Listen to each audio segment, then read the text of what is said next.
exceptional leadership, vision, and to North Country region.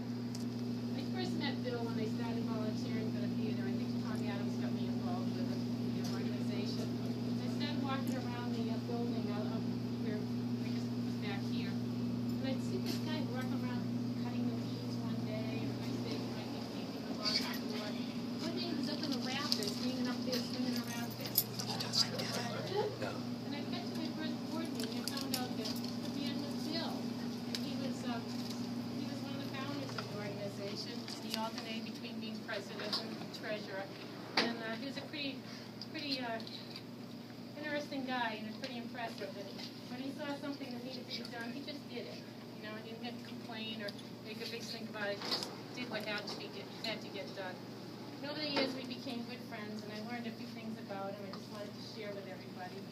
One was that he was born in Denmark, of American parents, and then he moved right away to Sweden, where his father was working for Texaco.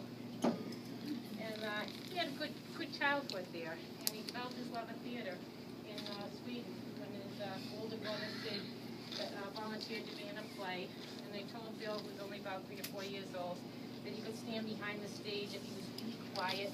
He stayed in his hiding place. He started watching the play with his brother, and he thought it was really exciting, really fun. He started teaching his way out. And pretty soon he was right out there on the stage, in front of everybody, and in front of the actors, and the audience thought it was pretty cute. But his older brother, Sid, wasn't very happy with him. He developed a great love of theater, and that continued with him throughout his lifetime. He also had a love of outdoor sports and got into orienteering and skiing. And he had a good time with all his classes. He did well in all his school classes, except for one, music. Bill loved music. And he used to sing, and he was enthusiastic and sang loud, but he didn't have any talent for it. After a while, his teachers told him, well, no, maybe in the future you better just mute it. And he moved on, and things were good. Then right before World War II, the American Embassy told Bill's father that all the American dependents should leave for America immediately. So he made arrangements for Bill's mother and Bill and his siblings to travel down to Italy, where they was to board a ship sailing from Milan to the United States to New York. So it must have been a very harrowing trip, because as they moved down and they got to Germany, there was a total blackout in the city. And they had to find their way through Berlin by moonlight because it was so dark. By the time they got to Italy, they saw Mussolini speaking in Victor Emmanuel Plaza. The next day, Bill's mother found out that the ship that they were supposed to be sailing on got canceled. So she had to really scramble. And the last minute was able to get the last 3 berths on an American ship leaving from Genoa. And they got there in the nick of time, and as they sailed through Gibraltar, Italy invaded Greece. So they got there just in time and got to the United States. Bill's father stayed behind in Sweden. He helped with the liberation movement, helping to rescue Jews that were in Denmark, and Hitler wanted them and get them over to Sweden to safety. He later came to the United States. So Bill came to the United States and had to learn English as a second language, perfect his English skills, continue with his sports and enjoying life. He did a 3-year tour of duty in the Navy, and then he came back to Dartmouth, where he started school and met his future wife, Jean. After school, graduate school, he started a family with Jean and started a career with Texaco in New York City. So, living in New York, at the outskirts of New York, he had a great life, a great family life, brought up 4 wonderful children, all very successful.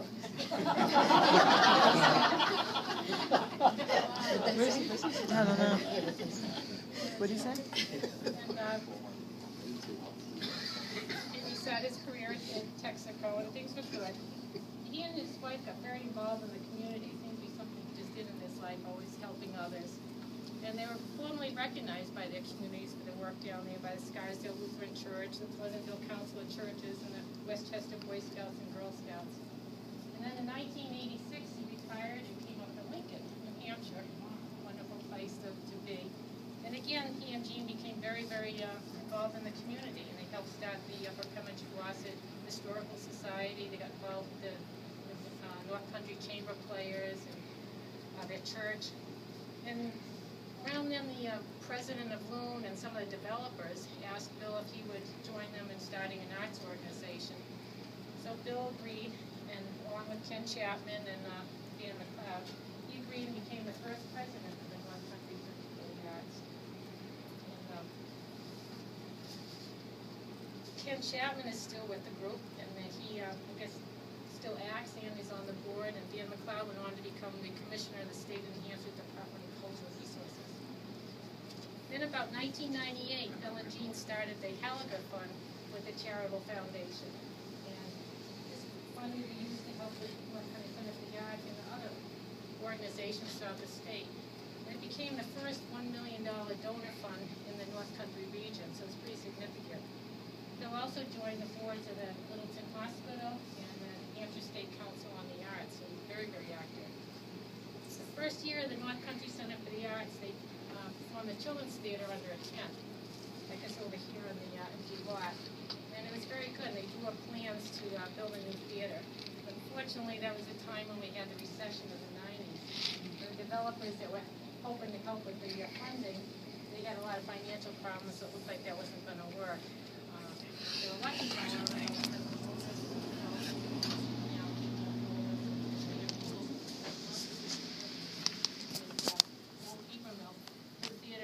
rent-free, so they were able to set something up.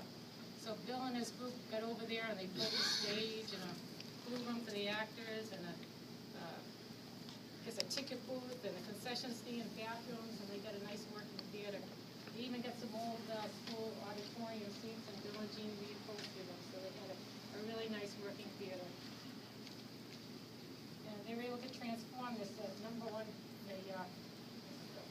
machine room number 1 of the old McKelway paper mill into a working theater. Unfortunately, and this whole experience working with these people, Dan McLeod and Kim Barber and all the people at that time, really made his love of the theater blossom. And that was really when he really got into it. Unfortunately, his ability at singing did not blossom.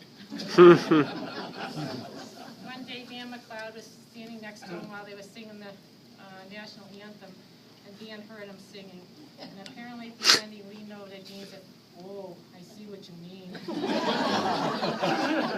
What was that? The conditions all building, they were able to build a first-rate theater, which won many, many New Hampshire Theater Awards. And it also had the traveling children's theater that went throughout the state. It was a real cherished gift to this state of New Hampshire, and introduced a lot of children to theater, just like Bill had been introduced to it early when he was only like about 3 years old. So it's been really special.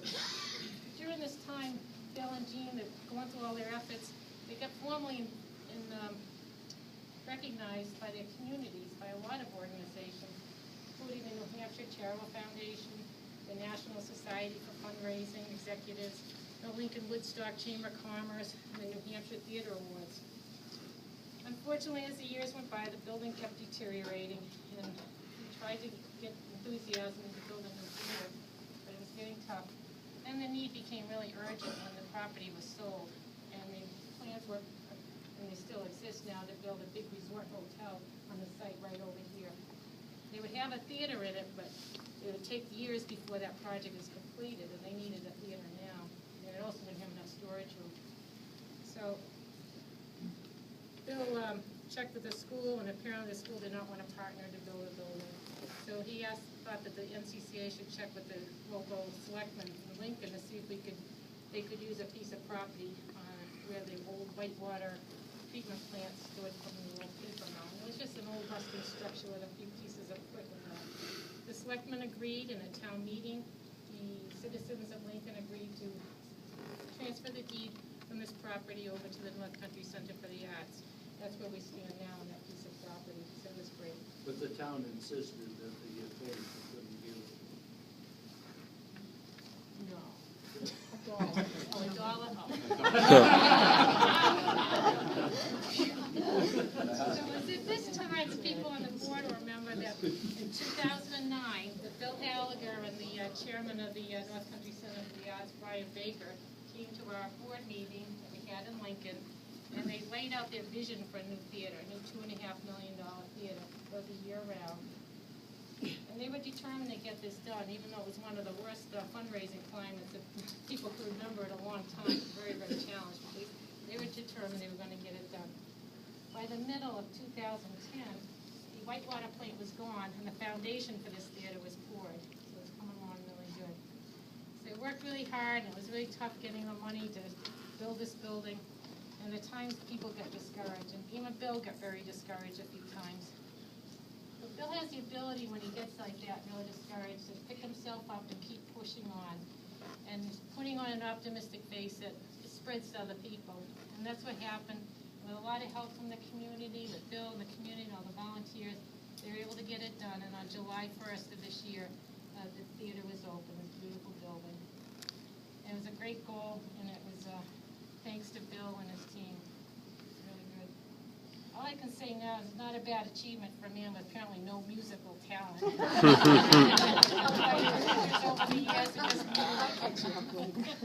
Fortunately for the North Country, Bill has many other talents, like vision, tenacity, and leadership.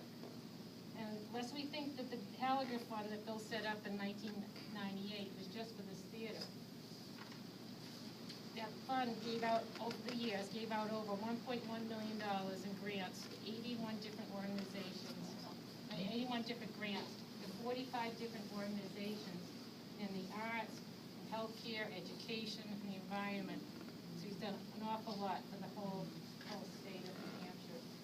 This is quite a legacy, and the fund still has money in it for allocation. So on behalf of the New Hampshire Charitable Foundation, in partnership with the Leadership North Country, give me a Boehner moment. It's my honor to present Bill Hallager with the 2012 Lifetime of Service Award for his many decades of exceptional leadership, vision, and commitment to the North Country community.